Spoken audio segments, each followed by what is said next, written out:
ಕಾಬಿಟ್ಟು ಎಳ್ನಾಡು ಗುತ್ತು ಮಾರಿದೊಂಪದ ಬಲಿ ನೇಮೋತ್ಸವದ ಪ್ರಯುಕ್ತ ಧಾರ್ಮಿಕ ಸಭಾ ಕಾರ್ಯಕ್ರಮ ದಿವಂಗತ ಶಿವಪ್ಪ ಹೆಗಡೆ ವೇದಿಕೆಯಲ್ಲಿ ನಡೆಯಿತು. ಕಾಬಿಟ್ಟು ಎಳ್ನಾಡು ಗುತ್ತು ಗುರಿಕಾರ ಸುಂದರ ಹೆಗಡೆ ದೀಪ ಬೆಳಗಿಸಿ ಕಾರ್ಯಕ್ರಮವನ್ನು ಉದ್ಘಾಟಿಸಿ ಸಭೆಯ ಅಧ್ಯಕ್ಷತೆಯನ್ನು ವಹಿಸಿದ್ದರು. ಮುಖ್ಯ ಅತಿಥಿಗಳಾಗಿ ಐಕಳಭಾವ ದಯಾನಂದ ಶೆಟ್ಟಿ, ಷಣ್ಮುಖಾನಂದ, ಸಭಾಗೃಹದ ಮಾಲೀಕರಾದ Narayan D Poojary Belavai, PWD contractor Naveen Hegde, Karkala ನಿವೃತ್ತ ಶಿಕ್ಷಕ ಶಿವಣ್ಣ ಹೆಗ್ಡೆ, ಉಪನ್ಯಾಸಕ ವಿದ್ಯಾಧರ ಹೆಗ್ಡೆ, ಮನೋಜ್ ಹೆಗ್ಡೆ, ವಿಶ್ವನಾಥ್ ಹೆಗ್ಡೆ ವೇದಿಕೆಯಲ್ಲಿ ಉಪಸ್ಥಿತರಿದ್ದರು.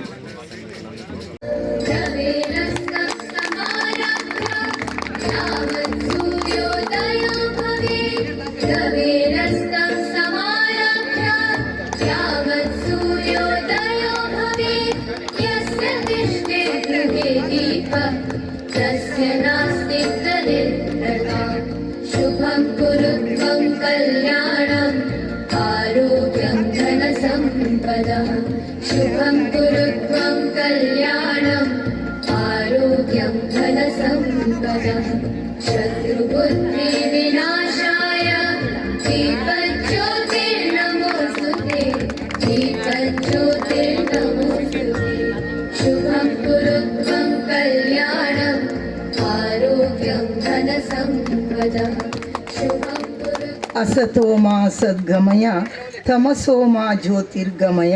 ಪ್ರಸಿದ್ಧ ಅನೇಕ ಕೌತುಕಗಳನ್ನು ತನ್ನೊಳಗೆ ಅಡಗಿಸಿಕೊಂಡು ಪ್ರವಾಸಿಗರ ಕಣ್ಮನ ಸೆಳೆವ ತಾಲೂಕು ಕೇಂದ್ರದ ಕಸಬಾ ಗ್ರಾಮದ ಕಾಬೆಟ್ಟು ಇತಿಹಾಸದಲ್ಲಿ ತನ್ನ ಸ್ಥಾನವನ್ನು ಗುರುತಿಸಿಕೊಂಡಿದೆ. ಕಪ್ಪೆಟ್ಟು ಅರಸು ಆಳ್ವಿಕೆ ಮಾಡಿದ ಈ ನಾಡು ಈಗ ಕಾಬೆಟ್ಟು ಎಂದು ಗುರುತಿಸಿಕೊಂಡಿದೆ. ಇದರ ಕೇಂದ್ರ ಭಾಗವೇ ಏಳ್ನಾಡು ಗುತ್ತು.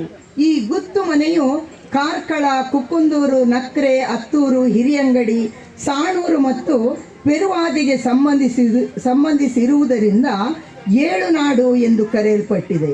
ನಾಗಬ್ರಹ್ಮಲಿಂಗೇಶ್ವರ, ಅಣ್ಣಪ್ಪ ಪಂಜುರ್ಲಿ ಪಂಚ ದೈವಗಳು ಸಾರಮಾನ್ಯ ದೈವಗಳು, ಏಳುನಾಡು ಗುತ್ತಿನ ಪ್ರಮುಖ ದೈವಗಳು ಈ ಜಾಗದಲ್ಲಿ ನೆಲೆ ನಿಂತು ನಮ್ಮೆಲ್ಲರನ್ನು ಆಶೀರ್ವದಿಸಿ ರಕ್ಷಣೆ ನೀಡುತ್ತಾ ಇದ್ದಾರೆ ಈ ದೈವಗಳು.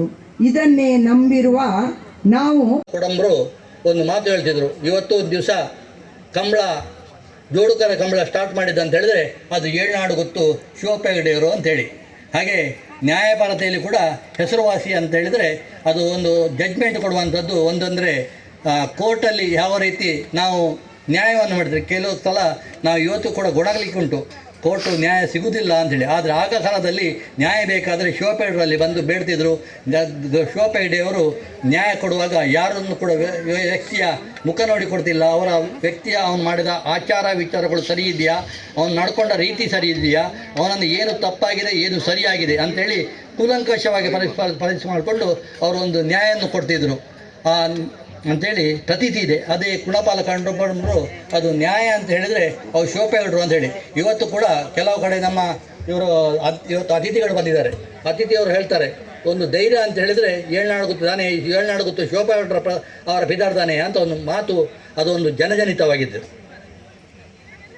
ಹಾಗೆಯೇ ಸಮಾಜಕ್ಕೆ ಒಂದು ಶಾಲೆ ಅಂತ ಹೇಳೋದು, ಇವತ್ತು ಕಾಬೆಟ್ಟು ಪರಿಸರದಲ್ಲಿ ಅವರು ಒಂದು ಶಾಲೆ ನಿರ್ಮಾಣ ಮಾಡಿಕೊಟ್ಟು ಅದನ್ನು ಸರಕಾರಕ್ಕೆ ಕೊಟ್ಟಿದ್ದಾರೆ. ಅವ್ರದ್ದು ಉದ್ದೇಶ ಏನಂತ ಹೇಳಿದರೆ ಒಂದು ಶಿಕ್ಷಣದಿಂದ ಮಾತ್ರ ವ್ಯಕ್ತಿ ಮೇಲೆ ಬರಲಿಕ್ಕೆ ಸಾಧ್ಯ ಅಂಥೇಳಿ.